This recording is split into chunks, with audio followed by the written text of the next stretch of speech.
What do you think the aim of worship in that context would have been? Why would songs have been written to sing together like that? One of the things I learned really amazing about the last line of the translation that was found on this papyrus. Obviously, this papyrus is found from the third century, and it's ripped apart, so we don't know some of the other lyric.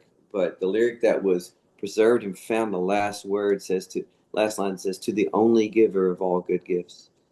And why that's significant is, I mean, for us, we're like, oh yeah, that's a great line. But for them, for the people then, for what I understood is any kind of worship, any pagan worship, any pagan gods, especially to Greek gods in that day, Zeus or whatever, they would say, when they would do a call to worship, they would say, to the giver of all good gifts. And I love that this band of Christians, this is how that in the face of intense persecution, would say, to the only giver of all good gifts. It was kind of this right to the culture saying, no, no, no. There's only one who's the giver of all good gifts. There's only one God.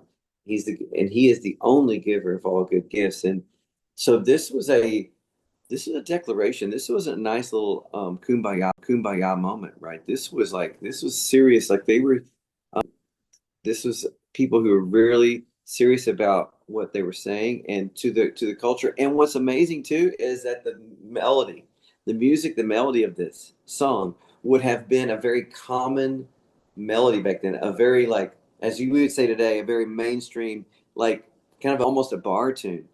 And so they were Mm. taking a melody of that time, which is very foreign to our ears now. But in that time, they'd be taking a melody that was very common to the people would be a common thing. It wasn't like this high church. You think of ancient Christian songs, right? You think of maybe it's monks chanting. Mm.